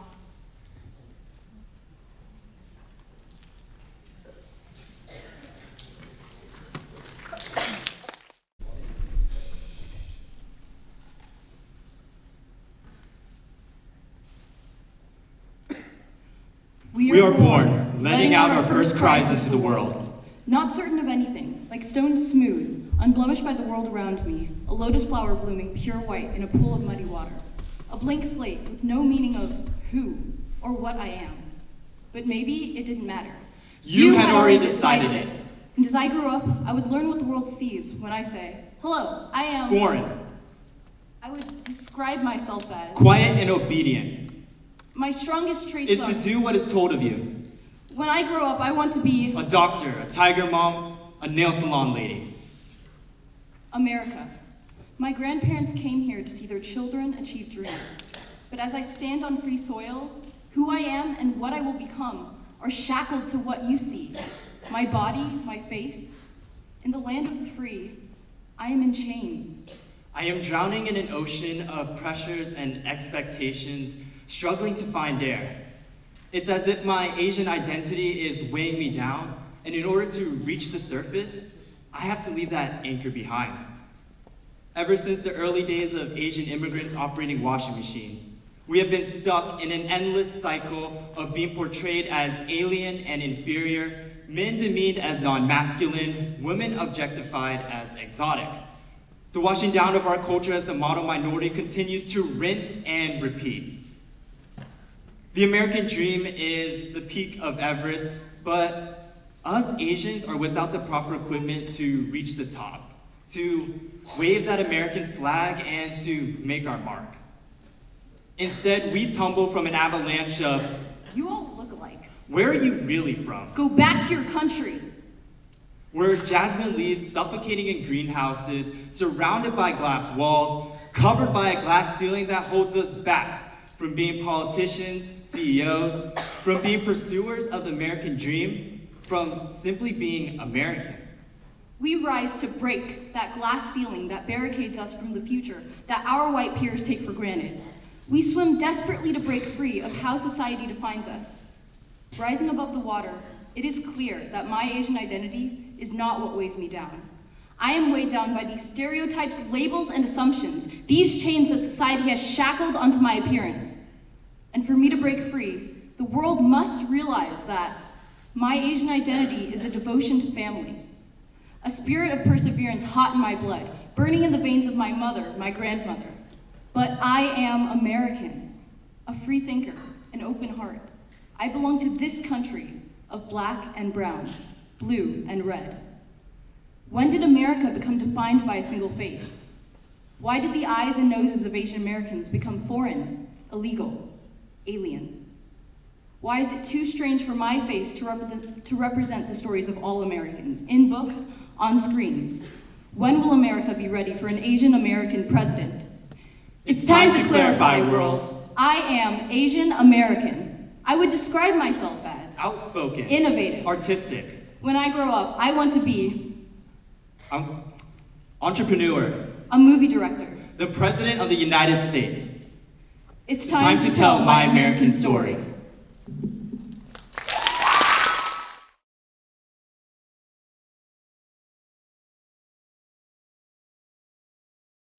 Stop asking. Really? It's been so long. Ugh. What are you even making? I thought you finished cooking like an hour ago. No, I was making tikka earlier, man's favorite dish. Now I have to make bunryo, Bad's favorite dish. Shouldn't you know this already? Anyway, since you're here, I need some help prepping the noodles. So easy, even you can mess this up. Fine, but you don't have to be so rude.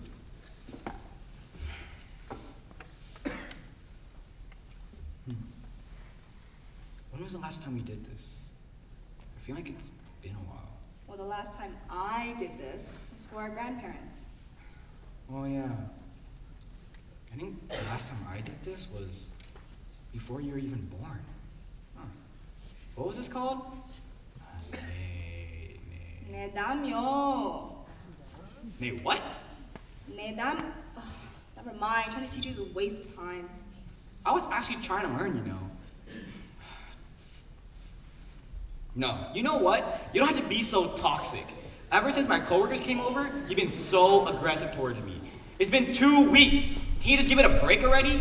I mean, especially today. We're celebrating our parents' death anniversary, and you don't even have the decency to try and be civil. Fine. Alright, I'm done prepping. Are the noodles ready yet? Yeah.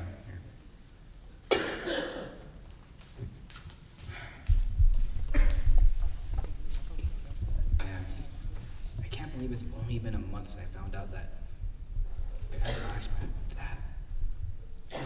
Aiden, get over here. The food's ready.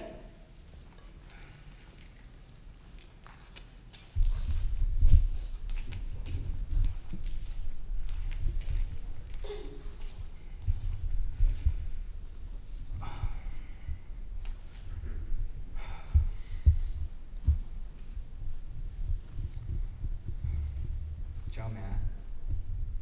Ciao, Dad. I can't believe it's already been a year since you guys. It's just that so much has happened, and there's so many things I need to tell you guys, to ask you. I just wish you were here.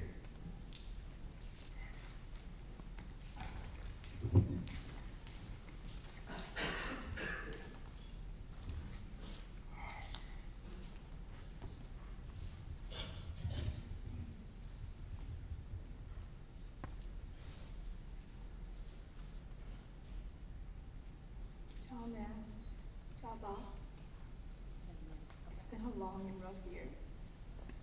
So much has changed. And I don't know if I can adapt or accept these changes.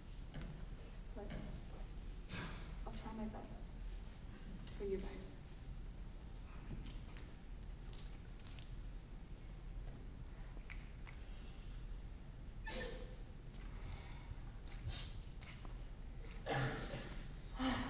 Well, everything with the domino seems to be going smoothly.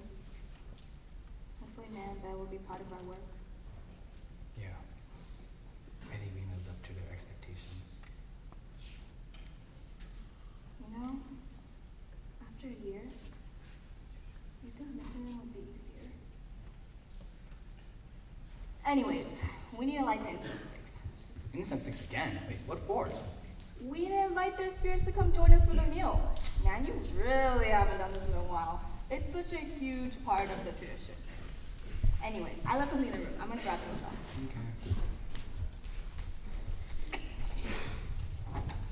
Okay.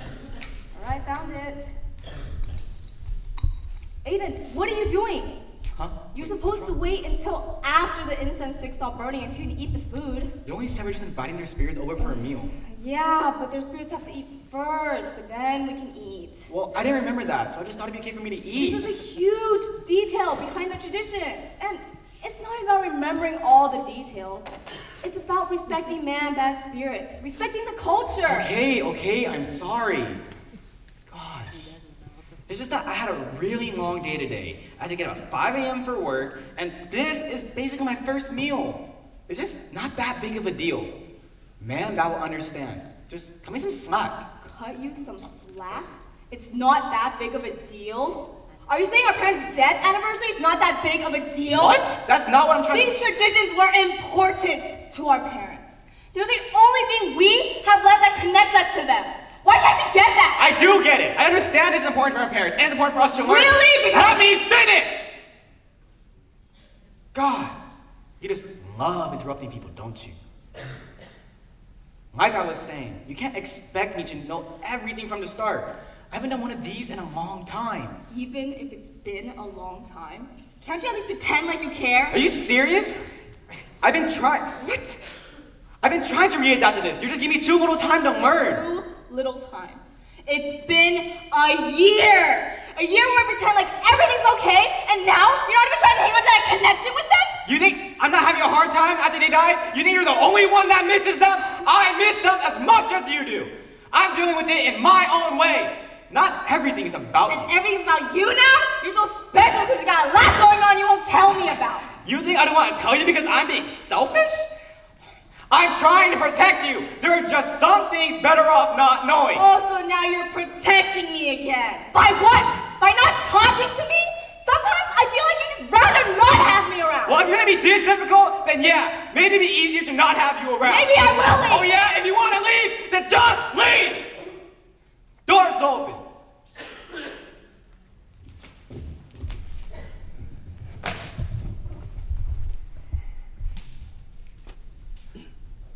Why does she have to be so unreasonable? Why can't she just be a little bit more understanding?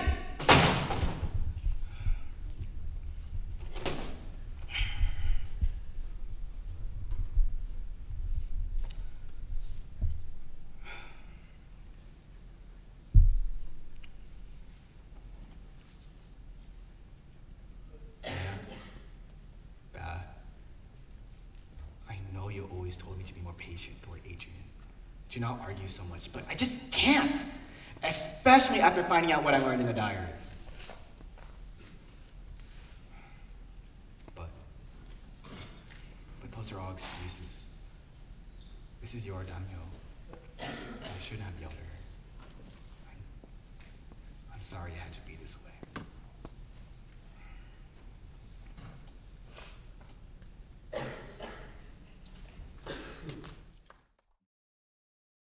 Guess Tom fell asleep.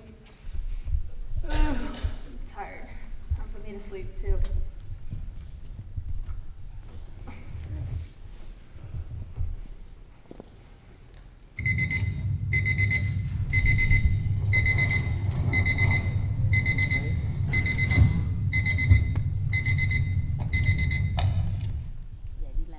Ton, get up. It's 5 a.m.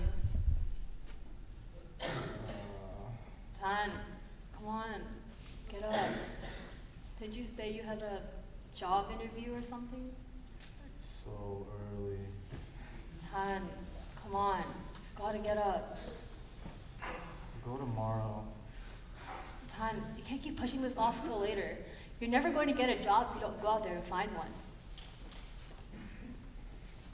Ton, get up. Or else. Or else what? Or else I'll throw away all the ice cream in the fridge.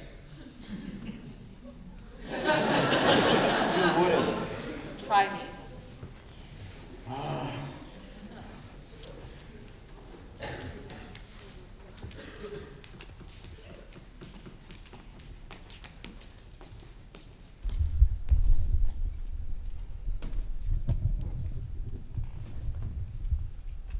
Why'd you come home so late yesterday? You usually get back around 1, but you came back at like 2. I ended up getting into a long conversation with one at work. I'm sorry to keep you worried.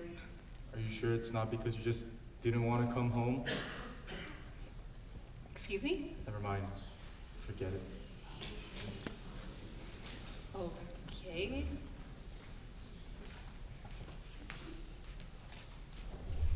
So, how'd the job hunt go? No luck. Again. You're gonna try again, right? No. Sometime next week? Probably not. Why? You already know why. Tan, if I'm going to be completely honest with you, it's getting hard to pay for everything by myself. It's getting hard to put food on the table when prices are going up. The government can only give us so much. Plus, Aiden is getting older. He needs to wear better clothes and eat better food. Fine. I'll go look for a job if it'll get you to stop nagging me. No, that's not what I'm saying. Look, I know you're putting in a lot of effort and a lot of time into finding a job. It's just, are you sure you're doing everything you can? What are you talking about? Of course I am. I mean, maybe there could be a different way to how you're approaching things. Maybe you can try a little harder. You really don't think I've been trying my best? Well, I don't think you understand how hard my situation is. It's different for you. I'm worth nothing here in America. It's so hard to find a job when people judge you for the way you look. To others, I'm just an alien. Vietnamese, Chinese, Korean. It doesn't matter what people think I am. I'm worth less than them just because I look different from them. Okay, seriously, Tan, where is this coming from? Look at how poor our apartment is. I'm supposed to be taking care of this family, of you and Aiden. Yet, I can't even provide for either of you. You still go to sleep hungry. Aiden still goes to sleep hungry. If I meant something here in America, I would be able to change this. If I could get a job, I could be a better father to Aiden. I could buy you an actual house, bring food to the table, and just let you guys live more comfortably. I could be a better husband to you. But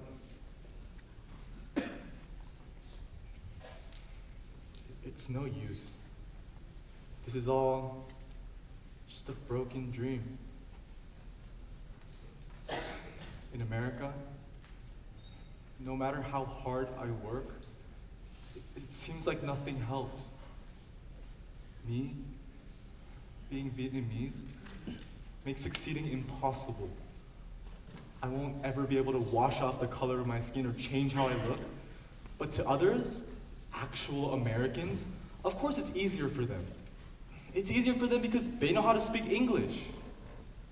They're not like us. Tan, I be honest with you? What? You're reminding me of Min. I mean, he was at least smart enough to be realistic about things. He was a smarter one. He was the one you should have stayed with. Todd, you can't go around saying stupid things like that. I'm not asking you to bring me money or to buy me things to take care of this family. Sure, we're poor. That's fine. We can change that. It's just, I just need you to be there. As a father, as my husband. You've been so distant from Aiden and me. Really?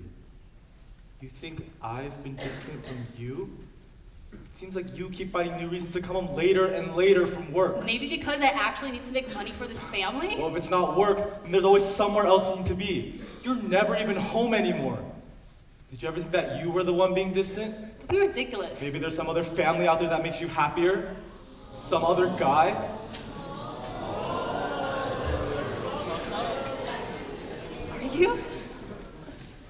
Are you serious? How can you say that? You doing nothing but watching TV at home every day is messing with your mind. It's not always about you, Tan. It's not you against the world. When things don't go your way, you need to be a man. Man up and accept the way things are. Wow. So like how Min was a man. No! Stop talking about Min. Why do you always bring him up? Why are we talking about him? Why did you get so petty, so irrational? What I'm trying to say is you need to swallow your pride and realize that there are bigger things at stake. You want to know why I haven't been coming home lately? It's because I hate coming home and feel like I'm drowning in your toxic mood swing. So yeah, I do feel like you're dragging me down. You know that I'm struggling on my own end too. You know what would help? If you actually seemed like you cared about me. You never try to understand my sadness or my struggles. Hell, you're trying to tell me to be a man? How can I be a man when my own wife doesn't think my problems are valid? Maybe Min could be a better man to you. Todd, I told you, stop bringing up Min. I can't help it if you keep comparing me to him. Comparing you to him? You know, since you like bringing him up so much, then fine. Maybe he was right about everything. Maybe he would have been the better husband.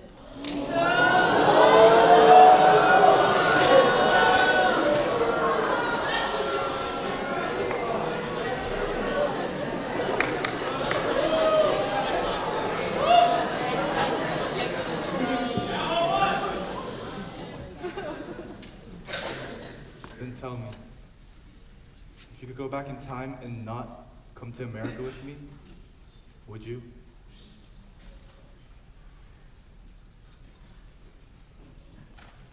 Thought so.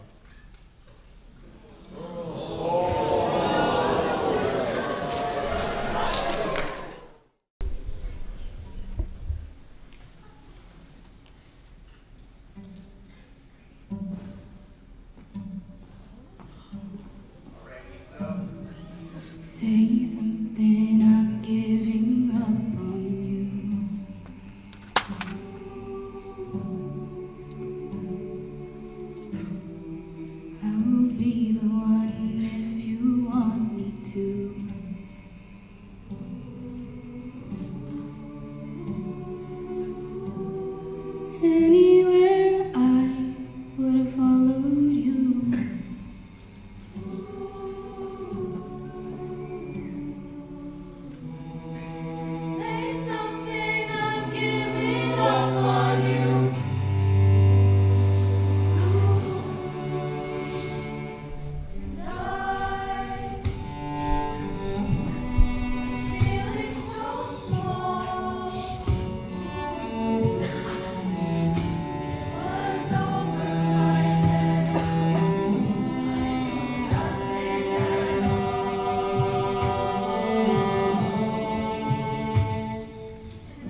Gosh, you should win Brother of the Year for this one, kicking his 18-year-old sister out and honor parents 내담요.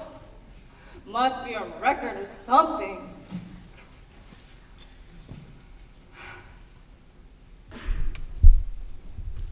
What happened to us? I know we've been so different, so out of touch. Aha! I told you we would find her here. Okay, fine, you win, but it's not like you suggested it after we looked everywhere else. What? Ashley? Zach? I haven't seen you guys in forever. What are you guys doing here? Oh, just taking a stroll, usual couple-y stuff. Don't listen to this dork. Aiden actually called us a few hours ago, telling us that you two got in a big argument and that you ran off. What happened? Weren't you two celebrating your parents' death anniversary dinner? Yeah, it's a long story, but you guys can head back. It doesn't concern you guys. This is a sibling argument, and if Aiden can't even come apologize by himself, it just shows how little he cares about a relationship. In fact, he probably wouldn't even care if I was gone. Now wait a second. Don't talk about your brother like that. Adrian, I've known you since you were born. I've taken care of you time and time again, and never once have I yelled at you. But this is crossing the line. Look, I get it. Aiden has his faults. He has the worst communication skills I've ever seen. He sucks at relationships, and he isn't necessarily the best brother in the world. Exactly. However, there is nothing about him that says that he doesn't care about you. Aiden was the one who took you in. Aiden was the one who said he'd be there for you. But you're going to accuse him of not caring? Have you even thought to consider the things that he can't tell you about? Have you even thought to consider the things that he's shouldering? How am I supposed to know what he's shouldering if he doesn't tell me anything? When he first took me in, he would at least try and talk to me about our parents. He would at least try and help me get over their deaths. But ever since before his coworkers came over, he doesn't want to talk to me about anything. And now, if I try to ask him how he's feeling, how he's doing, or something about our parents comes up, he just brushes me off and walks away. Adrian, you know your brother has a hard time expressing his feelings. I know he does, but at some point, it's just too much. What am I supposed to do? Just pretend like everything's okay? Pretend like there's nothing wrong?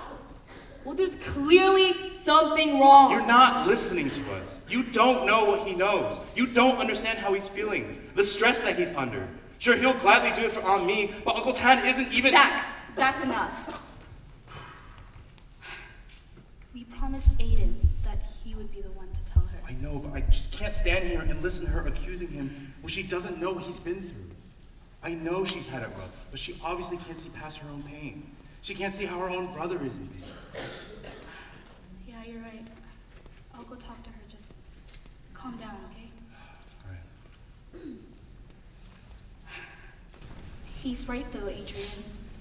It's true that Aiden has trouble expressing and communicating his feelings towards you. Exactly. But I know that he tries to play the hero by shielding everyone else from pain. On one hand, that's one of his qualities. It shows how much he cares for them. But on the other hand, you're right. No one will ever know how hard he's trying to help them if he never talks about it. And if he keeps doing stuff like that, then no one will know. So this is all his fault. Adrian, let me finish. It's true that Aiden has some of the blame. But at the same time, you haven't been patient with him. Every time something doesn't go your way, you immediately snap at him. You don't even give him an opportunity to even talk to you. But I'm not here to lecture you, Adrian. And I can't claim that I know how you're feeling. But take it from someone who's watched both of you two grow up. You two care so deeply for each other, and that's the most important thing. You two are the only ones left for each other. The only ones left for each other, huh?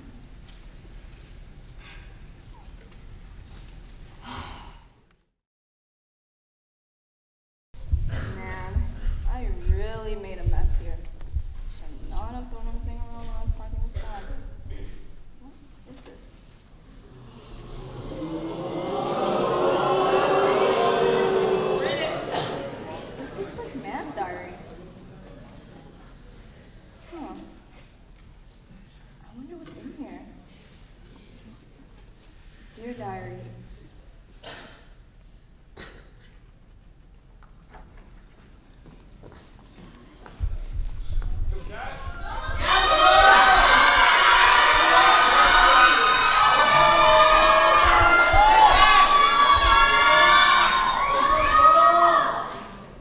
Yes, Catt. Yes, Rose. 260 million bombs dropped during the Vietnam War. No, the secret war. The war that destroyed Vietnam, Cambodia, and Laos. For every 8 minutes. For 24 hours. For 9 years. A bomb was deployed in Laos. Our history books never talked about the secret war. It talked about the American dream, the American saviors, the American soldiers. What about Chị Thủy? What about Bác Tiếng, Cậu Hải, Yi Yong? What about me? Why did I survive? Gone with my own 2 eyes. You don't know what I've seen. When I close my eyes, I see the ocean as a cemetery. We curled in a tiny boat, water up to my knees. 200 people, 3 jugs of water, no food. Desperation drives us to extremes as we lose more of our dignities every day. To avoid dehydration, my neighbor drinks his own urine. We saw the pirates come, and we begged them to spare our lives. They took everything when we had nothing. Men, women, children, skin and bone. They tore our ship, brutalized our people until they could no longer scream. 200 turned to 60. My tongue dead in my mouth, my face locked in despair. When they came and raped all the women on the boat, I held my daughter tightly in my arms. I wanted to jump, but I couldn't let her be alone. With my own hands, I helped a woman give birth. A newborn baby takes its last breath next to me. Life became so bleak. The line of life and death became so thin. Unable to care where I stood anymore, I thought I was gonna die. I no longer remembered the sound of happiness in my own language. Is being silent the same as being dead? Because the pain can be so goddamn loud. Mom, you crossed an entire ocean for me, but the distance between us is even greater. Growing up, I thought your silence was isolating, but I realized that I was never really alone. You showed your love to me in a different way. Người ơi đừng quên, You told me not to forget. con cha như núi Thái Sơn, How my father is as strong as the Thai mountains. nghĩa mẹ như nước, How mother's love is like water trong nguồn chảy ra. flowing from the source. Your love flows through my veins, even though my ears do not understand your words. I try to distinguish between your anger and silence through the noise of your trauma. Finally listening, I understand that we share the same mother tongue and that your love is endless. I can't imagine what you felt when you first touched land again. Leaving behind your oceanic cemetery, reincarnated into a hyphenated identity. You're the legacy of every Vietnamese mother. As comforting as Sky Loon, your sorrowful melody lulling me to sleep when pirates were on the horizon. As resilient as the boat people lost at sea, with only the moral compass to guide them to safety. Hopelessness and despair threatened to drag you down to the bottom of the sea. In the middle of the ocean, in a rickety wooden boat, you carried on for me. Gone with my own 2 eyes, you have grown past my hopes and dreams. Mom, in your own 2 eyes, I can see the pain you've been through.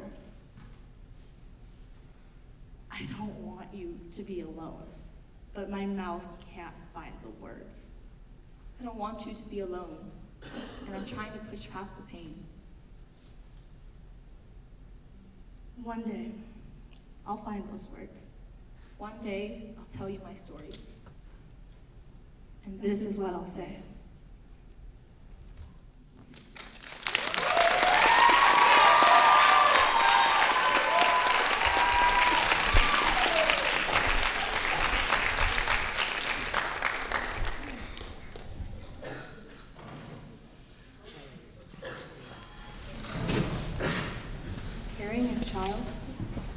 harder. The fun was there for me the whole time. In this small, dreary fishing boat, I was able to find hope where I needed it the most. I found it in the future, in time. That's the moment I fell for him. I hope things will be better in America, for Tan, for me, and for Aiden.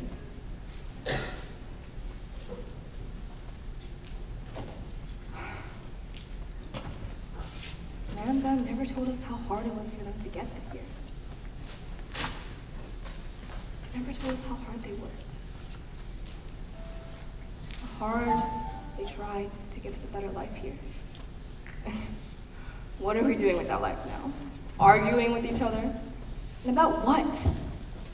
About the very thing that should be bringing us together? Our culture? Our background? Our parents? Nan and Bet always argued because they never got to tell each other how much they meant to each other. And I don't want to follow that path. I need to talk to Aiden. I need to be more understanding. Because Aiden and I, we're the only ones left.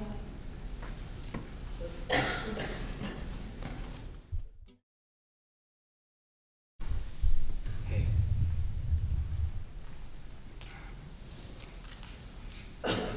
So, when did you get home? Kinda late. Well, where did you go? The park. Ah, the park. I should have known.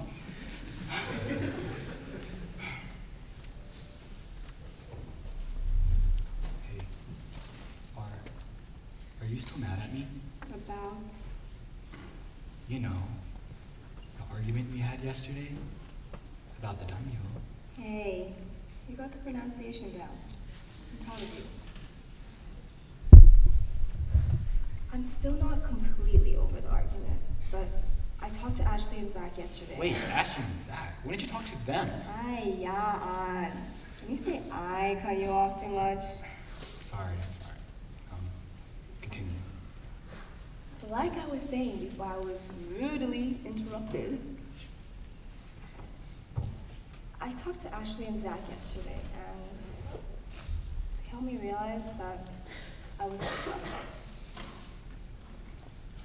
I didn't know that you didn't tell me stuff because you had other reasons. I just kind of assumed you didn't want to talk to me about them. Well, it's not all your fault. Exactly. Just when I thought you were being nicer. I'm kidding. Continue. Like I was saying before, I was really interrupted. It's also my fault. Actually, there's something I need to show you.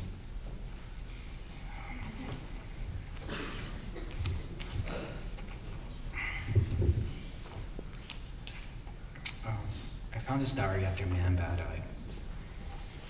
At first, I hid it from you because I saw that you were still having trouble dealing with the pain from losing them, and I just didn't know how you would react. But then, I read some things that even I was troubled by. I tried to hide it, but obviously it didn't work out. I didn't realize that hiding the diary would make you angry. I thought I was trying to protect you, but I guess I was actually just afraid to see you get hurt.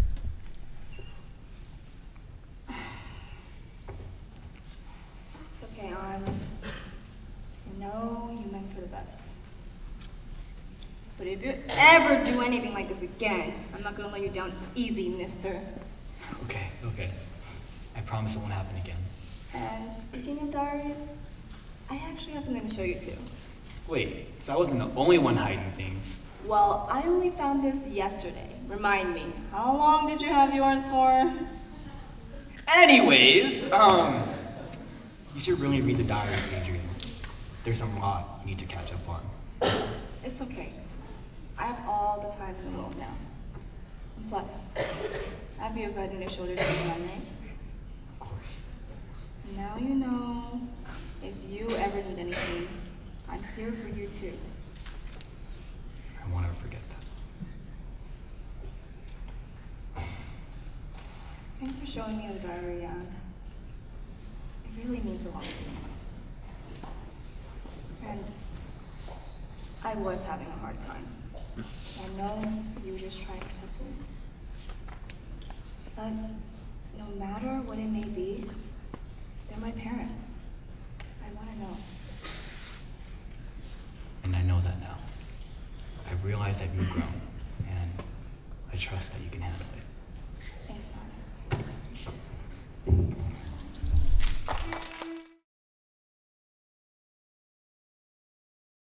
Tan, what dogs? Tan? Where's Tan?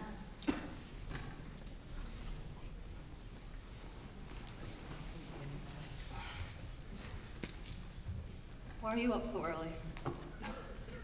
Guess I couldn't sleep. Oh, okay. Did you pack Ian's lunch yet? Yep. And you're picking him up from school? Yep. Can you pick up some groceries in the afternoon? Maybe. I'm not sure if I'll be home early enough. I'm going job hunting today.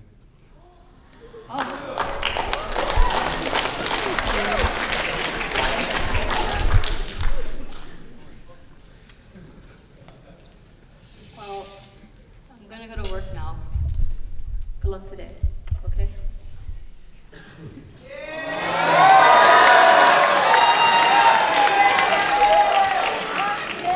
Oh, and I left some food for you in the fridge.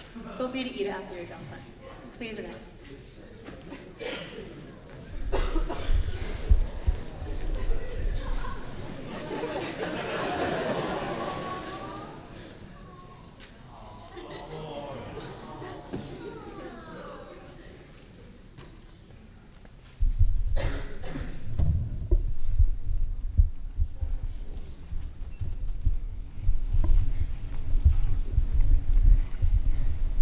You gave me a hug. It was the first time you had done that in months. I gave you a hug. I hope it was enough to show you that I was sorry. I hope you knew that I was sorry. I know you're sorry. I wanted to apologize for what I said. But I didn't know how to talk to you after a fight. I didn't get to tell you how much I cared about you. I knew that you cared, and I hope you knew how much I cared. I didn't get to tell you how much I loved you. I know that you love me. And that was enough. You didn't have to tell me. There was so much that I wanted to tell you. So much I wanted to talk about. But when we fought, I could only let out my frustrations. I could only yell and hurt you. I'm sorry I brought him in. I know we're both having a hard time healing from the war. I'm sorry I kept so much from you. About man, about bad, about men. I'm sorry I didn't try and understand you. I'm sorry I didn't try to understand your struggles. I know making the decision to come to America was hard for you. But you were always there for me. In the end, I just want to be with you. I just want you to be happy. Even though things didn't turn out the way we expected them to, that's okay. Life isn't perfect, and that's okay. That's just how the world works. There's so much. I want to say to you. There's so much. I need to say to you. But right now, life is moving too fast, and you have things to do. We can save this conversation for the future, when we're ready to face the past. There's so much going on in my head that I don't know where to place my thoughts. Because every day, I'm still recovering from the past and processing that it even happened. In the end, I just hope that you know one thing. Home is where you are, and I wouldn't have it any other way.